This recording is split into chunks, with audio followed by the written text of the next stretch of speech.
बरसात का मौसम था। गांव के बाहर फैले खेतों पर हर शाम हल्की धुंध उतर आती थी। लोग कहते थे, उस खेत में सूरज ढलने के बाद मत जाना, वहां कुछ है। उमा शंकर अपनी माँ और भाभी रानी के साथ गांव में रहता था।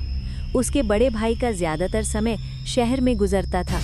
घर की असली हुकूमत उसकी माँ और रानी के हाथ में थी।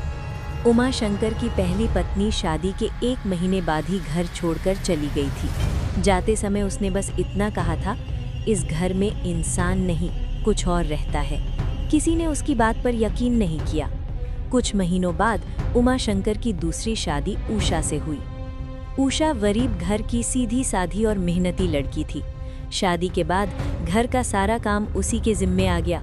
सुबह 4 बजे उठना, चूल्हा जलाना, पानी भरना, पशुओं के लिए चारा काटना और रात तक काम करते रहना।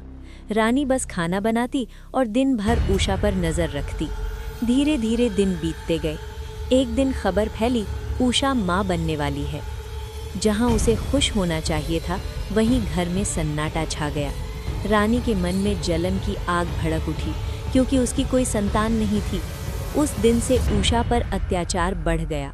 उसे दिन में खाना देना बंद कर दिया गया। ताने, अपमान, गालियां सब उसकी रोजमर्रा की जिंदगी बन गई। गांव की एक बूढ़ी औरत ही थी जो हैंडपंप पर उसे चुपके से रोटी और आम का अचार दे देती थी। एक दिन उस औरत ने धीमी आवाज में कहा, बेटी, जिस खेत में तू चारा लेने जाती है, वहां पुराना जिन रहता है।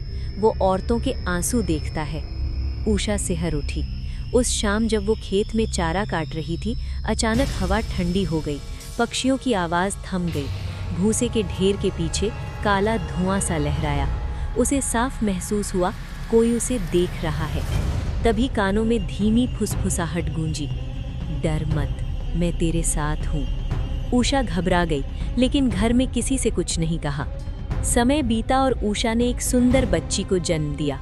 बच्ची को गोद में लेकर वो पहली बार सच्ची खुशी से मुस्कुराई, लेकिन रानी और उसकी सास की आंखों में नफरत और गहरी हो गई। एक दिन सुबह उषा बच्ची को दूध पिलाकर खेत चली गई। 2 घंटे बाद बच्ची रोने लगी। रानी गुस्से में उसे उठाकर भूसे वाले कमरे में रखाई और दरवाज़ा बाहर से बंद कर दिया। रोने दे, खुद चुप हो जाएगी। कुछ देर बाद रोने की आवाज़ बंद हो गई। शाम को जब उषा लौटी, उसने हाथ पैर धोए और बच्ची को देखने गई। घर में अजीब सन्नाटा था। सास ने कहा, पूरा दिन सो रही है। उषा को विश्वास नहीं हुआ।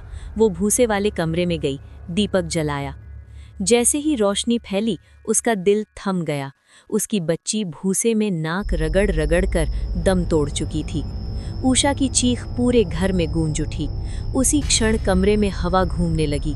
दीपक की लौ लंबी होकर हरी हो गई। दीवारों पर परछाइयां कांपने लगी। एक भारी गूंजती हुई आवाज सुनाई दी, अब न्याय होगा। रानी और सास के चेहरों का रंग उड़ गया। उस रात उषा को सपना आया। वही खेत, वही भूसे का ढेर और काले धुएं से बनती एक विशाल आकृति, लाल चमकती आंखें, लंबे साए जैसे हाथ।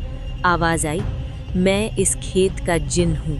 सालों से इस घर की औरतों पर जुल्म देख रहा हूँ। पहली पत्नी को भी मैंने चेताया था, अब तेरे लिए समय बदल रहा है। उषा रोते हुए बोली, मेरी बच्ची। जिन की आवाज नर्म हुई, उसकी आत्मा सुरक्षित है, लेकिन अन्याय करने वालों को सजा मिलेगी। कुछ दिनों बाद उमाशंकर ने माँ से कहा कि वो उषा को शहर ले जाकर छोड़ देगा। माँ के चेहरे पर अजीब सी मुस्कान थी। स्टेशन पर पहुँचते ही अजीब घटनाएं होने लगी। लाइटें टिमटिमाई, तेज ठंडी हवा चली।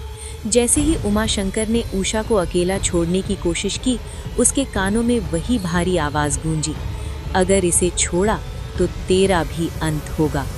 उमाशंकर कांप उठा। उसने उषा को नहीं छोड़ा। दोनों शहर चले गए और वहीं बस गए। 2 साल बीत गए। अचानक किस्मत बदल गई। उमाशंकर को अच्छा काम मिला, पैसे आने लगे। उन्होंने 2 घर खरीद लिए। गांव में ये खबर आग की तरह फैल गई। रानी और उसका पति शहर पहुंचे। घर में अजीब सी शांति थी। अगरबत्ती की हल्की खुशबू हवा में थी। रात को रानी को नींद नहीं आई। आधी रात को उसे लगा कोई उसके कान के पास फुसफुसा रहा है, बच्ची की सांसें याद हैं? रानी चीख पड़ी। सुबह वो घबराई हुई गांव लौट आई। कुछ ही दिनों में उसका मानसिक संतुलन बिगड़ गया। वो हर रात चिल्लाती, भूसे में कोई है, कोई है। कुछ महीनों बाद उमा शंकर की माँ अपने कमरे में मृत पाई गई। कमरे में जली मिट्टी और धुएं की तीखी गंध थी।